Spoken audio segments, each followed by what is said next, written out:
Hey everyone, welcome back to Brian's Mysteries and Adventures on Trail.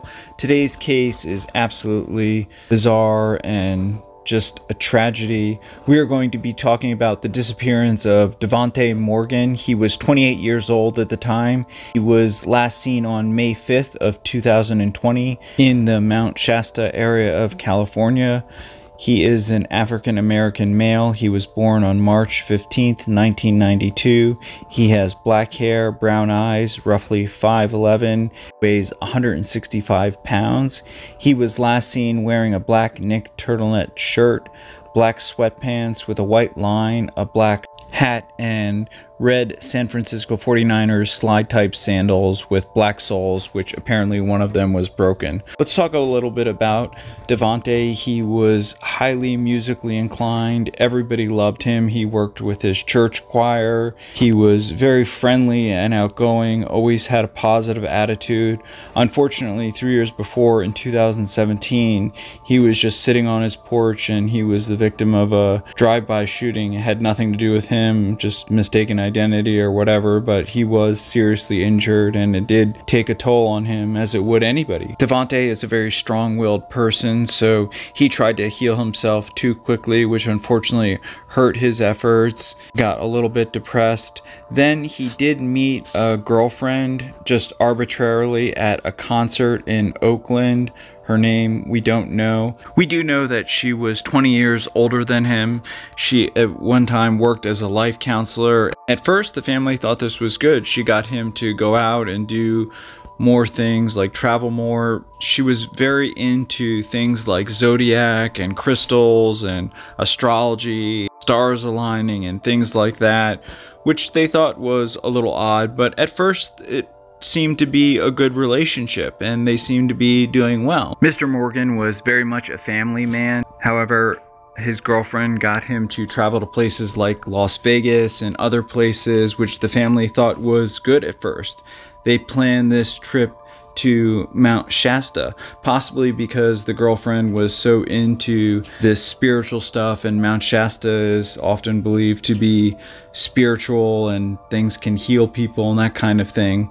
One thing I want to point out right away was the last cell phone ping that his phone pinged was in Oakland, California on May 3rd of 2020, the day before they left for this trip to Mt Shasta. They were planning their trip to just go for a few days. They were going to be staying at a place called the Cold Creek Inn. Here is a map of the general area in the Mt Shasta area and a ping of where the Cold Creek Inn is.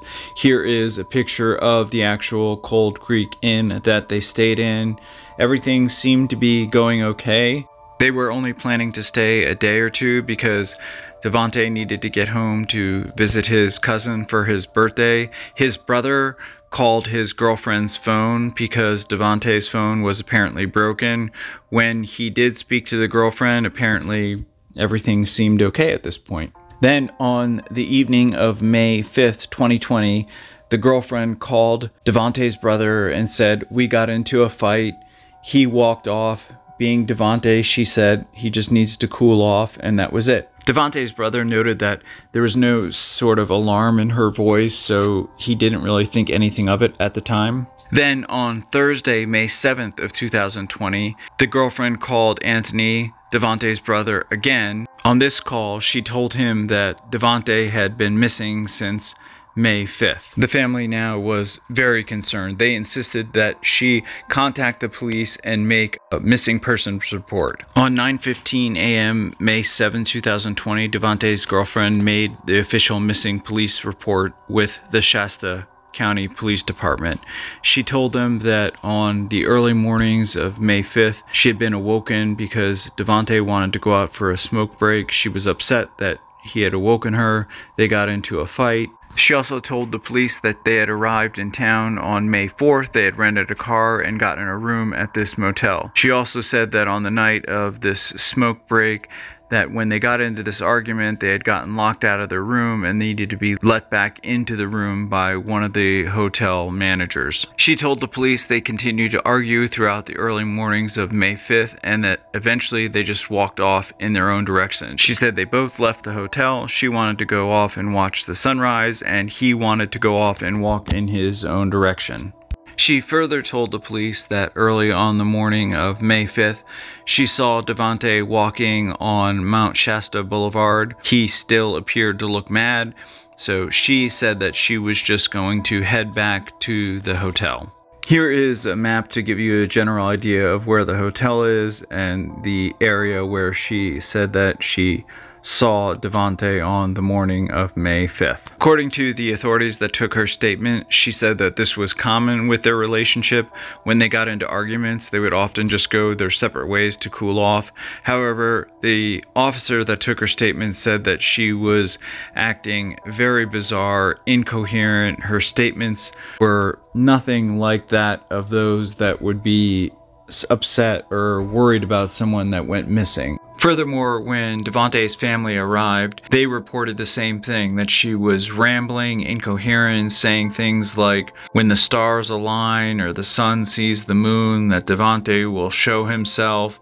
Just very, very peculiar and nonsensical statements from the girlfriend, which then escalated the police to believe that this was more than just an argument that went wrong. The family was amazing. They stayed, they put up flyers, they worked with the community. Unfortunately, they were met with some resistance, and I just feel horrible about listening to some of their interviews. They would put up flyers, and then the next day all of them would be torn down. Even some of the shopkeepers, the flyers would be thrown in the garbage or whatnot. The police got more actively involved.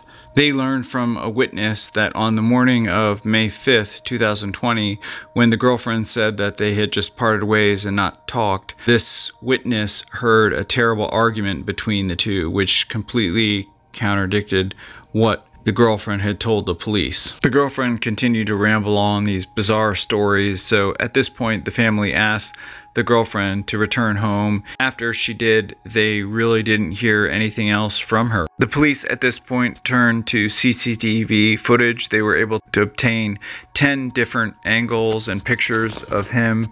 This is one of the first where he was walking past the police station. This is the next picture that they caught of him where he is walking west on Lake Street. And this picture coming up shows him crossing Lake Street towards the Valerio gas station, where we know he did make a purchase. I'm going to have some more information. I just want to show you some maps to give you an idea of where, in relation to the Cold Creek Inn and the Valerio gas station where this was caught. This is an actual picture of that Valerio gas station in and around the time of this disappearance. Here is the actual footage that was captured of him paying cash for something. The next footage they caught was him approximately a quarter-mile north of the hotel that they were staying at. As you can see, he's walking this direction. Then 3 minutes later, they caught him again walking south towards the hotel on Mt Shasta Boulevard. He was also picked up on surveillance by a crystal shop on Chestnut Street, where he made a right-hand turn. Then he was picked up by a local middle school, again in and around the area of the motel that they were staying at. Here is another map to just show you an idea of the areas that he was seen on East Alma Street. It's not that far from the Cold Creek Inn. If he had continued on along the way that he was last seen on, he would have been back at the motel, the Cold Creek Inn.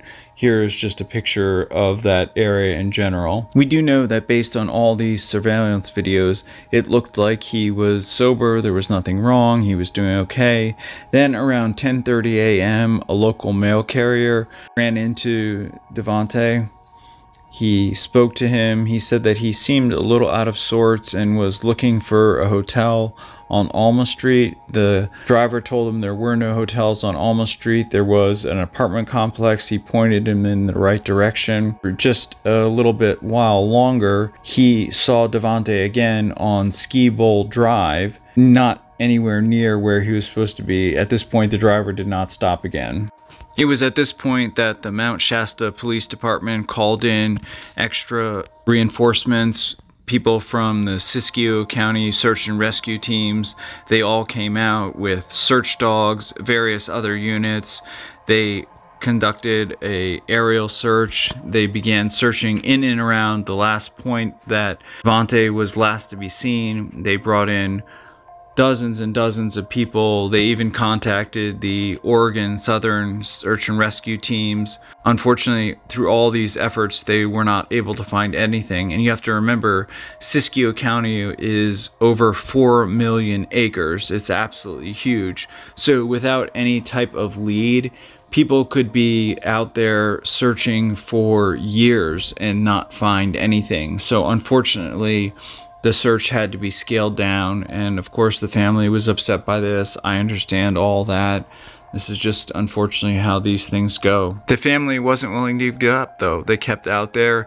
The brother Anthony met up with somebody at one of the local Burger Kings. This man told him that his brother was kidnapped and taken out to Lake Siskiyou. They tried to rob him. His brother fought back, and they eventually killed him and put him in this lake. The authorities sent out search and rescue. This is an aerial view of the lake. Here is another picture of a close-up of when you're near and on the ground area of the lake. They searched. They couldn't find anything.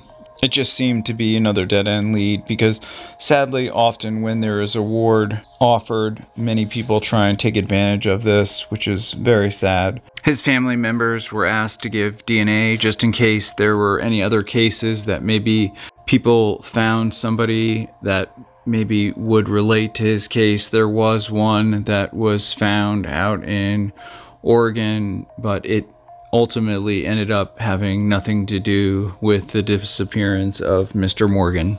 Sadly, Mr. Morgan has never been found. If you have any information regarding this disappearance of Davohnte Van Morgan, please contact the Mt Shasta Police Department at 530-926-7540, agency case number 2005M as in Mary -0110. The search and rescue team searched deep into the wilderness, all over the place, including his family, which is still looking for answers, of course, and my heart goes out to them. This is one of the most bizarre cases, although we know that Mt Shasta has a lot of weird cases that happen in and around it. I want to dedicate this video to Davohnte Van Morgan, his family, his friends, all his loved ones, everyone who went out looking for him, everyone who is still looking and searching for answers. And I just hope and pray that you will find answers and closure soon.